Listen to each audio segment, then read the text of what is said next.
Ladies and gentleman, ಭಾರತದ ಹಿಂದಿನ ಪ್ರಧಾನಿಗಳು ಬಾಯಿ ಬಿಡ್ತಾನೆ ಇರಲಿಲ್ಲ, ಆದರೆ ಈಗಿನ ಪ್ರಧಾನಿಗಳು ಬಾಯಿ ಮುಚ್ತಾನೆ ಇಲ್ಲ ಅನ್ನುವಂಥ ಮಾತುಗಳ ನಡುವೆಯೇ ಆ ಪ್ರಧಾನಿ ಮನಮೋಹನ್ ಸಿಂಗ್ ಸರ್ಕಾರಕ್ಕೆ ಕಪ್ಪು ಚುಕ್ಕೆ ತರುವಂತಹ 2G ಹಗರಣ, ಕಲ್ಲಿದ್ದಲು ಹಗರಣ, ಕಾಮನ್ವೆಲ್ತ್ ಹಗರಣಗಳೇ ಅಲ್ಲ, ಅದರ ವಿರುದ್ಧ ವ್ಯಾಪಕವಾಗಿ ವ್ಯವಸ್ಥಿತವಾಗಿ ಅಪಪ್ರಚಾರ ಮಾಡಲಾಯಿತು.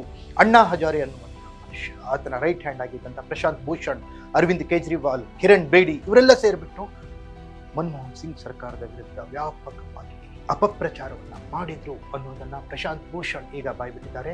ಅಣ್ಣಾ ಹಜಾರೆ ಮಾಡಿದ್ದೆಲ್ಲವೂ ಸತ್ಯಕ್ಕೆ ದೂರವಾದದ್ದು ಅನ್ನೋದು ಪದೇ ಪದೇ ಪ್ರೂವ್ ಆಗ್ತಾ ಇರುವಂತ ಸಂದರ್ಭದಲ್ಲೇ ಈಗ ಪ್ರಶಾಂತ್ ಭೂಷಣ್ ಮಾಡಿರೋ ಟ್ವೀಟ್ ಸಾಕಷ್ಟು ಸದ್ದು ಮಾಡ್ತಾ ಇದೆ.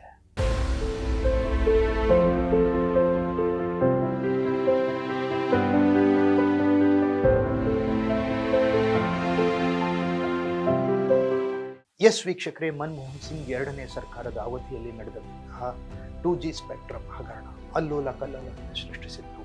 ದಕ್ಷಿಣ ಭಾರತದ ಪ್ರಮುಖ ರಾಜಕೀಯ ನಾಯಕರು ಈ ಸ್ಪೆಕ್ಟ್ರಮ್ನಲ್ಲಿ ಭಾಗಿಯಾಗಿದ್ದು, ಈ ಹಗರಣದಲ್ಲಿ ಭಾಗಿಯಾಗಿದ್ದು ಅನ್ನೋ ಆರೋಪಗಳು ಕೇಳಿಬಂದಿತ್ತು. ತಮಿಳುನಾಡಿನ ರಾಜಕಾರಣ 2G ಹಗರಣದ ನಂತರ ದಿಕ್ಕನ್ನು ಬದಲಾಯಿಸಿತ್ತು. ಅದಾದ ನಂತರ ಬಂದಿದ್ದು ಕಲ್ಲಿದ್ದಲು ಹಗರಣ, ಅದಾದ ಮೇಲೆ ಕಾಮನ್ವೆಲ್ತ್ ಹಗರಣ.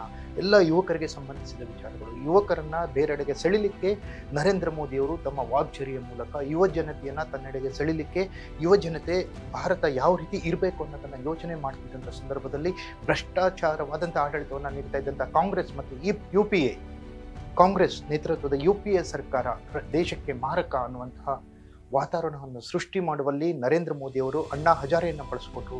BJP ಅಣ್ಣಾ ಹಜಾರೆಯನ್ನು ಬಳಸಿಕೊಳ್ತು. ಬಲಪಂಥೀಯರು ಅಣ್ಣಾ ಹಜಾರೆಯನ್ನು ಬಳಸಿಕೊಂಡ್ರು ಅನ್ನೋ ಆರೋಪಗಳು ಇದ್ದಂಥ ಸಂದರ್ಭದಲ್ಲಿ ಅದು ನಿಜ ಅನ್ನೋದಕ್ಕೆ ಸಾಕ್ಷ್ಯ ಸಿಕ್ಕಿದೆ.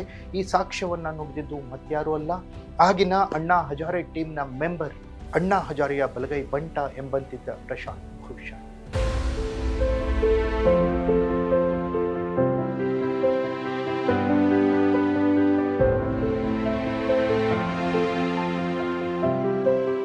ಎಸ್ ವೀಕ್ಷಕರೇ, ಈಗ ಕೆಟ್ಟ ಮೇಲೆ ಬುದ್ಧಿ ಬಂತು ಅನ್ನೋದರ ಪ್ರಶಾಂತ್ ಭೂಷಣ್ ಅವ್ರಿಗೆ ಅನಿಸ್ತಾ ಇದೆ ಅನ್ಸುತ್ತೆ.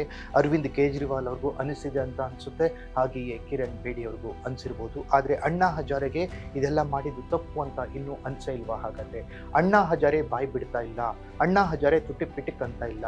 ಅಣ್ಣಾ ಹಜಾರೆ ಆವಾಗ ಮಾಡಿರುವ ಭ್ರಷ್ಟಾಚಾರ ವಿರೋಧಿ ಆಂದೋಲನ ಎಲ್ಲಿಯವರೆಗೂ ಬಂತು, ತಾತ್ವಿಕವಾಗಿ ಅದು ಎಷ್ಟು ಜಯ ಗಳಿಸ್ತು, ಅವರ ವಿಚಾರಧಾರೆಗಳಿಗೆ ಎಲ್ಲಿವರೆಗೂ ಜಯ ಸಿಕ್ತು, ಅವ್ರು ಅಂದ್ಕೊಂಡಂತೆ ಲೋಕ್ಪಾಲ್ ಮಸೂದೆ ಜಾರಿಯಾಗಲೇ ಇಲ್ಲ, ಅವ್ರು ಅಂದ್ಕೊಂಡಂತೆ ಭಾರತದಲ್ಲಿ ಭ್ರಷ್ಟಾಚಾರ ನಿಲ್ಲಲೇ ಇಲ್ಲ, ಈಗಿನ ಸರ್ಕಾರವು ಕೂಡ ಭ್ರಷ್ಟಾಚಾರದಿಂದ ಹೊರತಾಗಿಲ್ಲ ಅನ್ನುವಂಥ ಮಾತುಗಳನ್ನ ಇನ್ನೂ ಕೂಡ ಅಣ್ಣಾ ಹಜಾರೆ ಹೇಳ್ತಾ ಇಲ್ಲ, ಮಾತಾಡ್ತಾ ಇಲ್ಲ.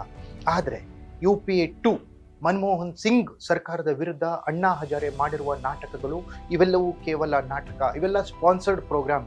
ಇದಕ್ಕೆ ಸ್ಪಾನ್ಸರ್ಸಿದ್ದಾರೆ BJP. ಆಗ ಅಣ್ಣಾ ಹಜಾರೆ ಅವರನ್ನ ಮಿಸ್ಯೂಸ್ ಮಾಡ್ಕೊಳ್ತು, ಅಣ್ಣಾ ಹಜಾರೆ ಅವರನ್ನ ಮಿಸ್ಲೀಡ್ ಮಾಡಿ ಬೇರೆ ಬೇರೆ ವಿಚಾರಗಳನ್ನ ದೇಶದ ಜನರಿಗೆ ಅಣ್ಣಾ ಹಜಾರೆ ಮುಖಾಂತರ ಮುಟ್ಟಿಸ್ತು.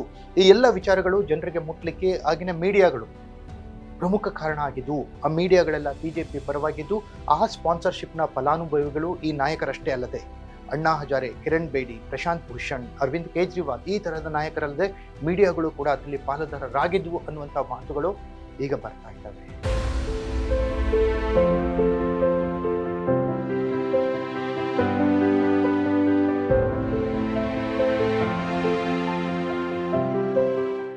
ಅಷ್ಟಕ್ಕೂ ಅರವಿಂದ್ ಕೇಜ್ರಿವಾಲ್ ಆಗ UPA 2 ವಿರುದ್ಧ ಭ್ರಷ್ಟಾಚಾರ ವಿರೋಧಿ ಆಂದೋಲನದಲ್ಲಿ ಭಾಗವಹಿಸಿದ ನಂತರ ಈಗ ಭ್ರಷ್ಟಾಚಾರದ ಪ್ರಕರಣದಲ್ಲಿ ಅರವಿಂದ್ ಕೇಜ್ರಿವಾಲ್ ಕೂಡ ಜೈಲು ಪಾಲಾಗಿದ್ದು, ಅದರ ಲಾಭದಿಂದ ಮುಖ್ಯಮಂತ್ರಿಯಾಗಿದ್ದ ಅರವಿಂದ್ ಕೇಜ್ರಿವಾಲ್ ನಂತರ BJP ಅವರನ್ನ ಯಾವ ರೀತಿ ಮಟ್ಟ ಹಾಕ್ತು ಅನ್ನೋದನ್ನ ಇಡೀ ದೇಶದ ಜನ ಮರೆತಿಲ್ಲ.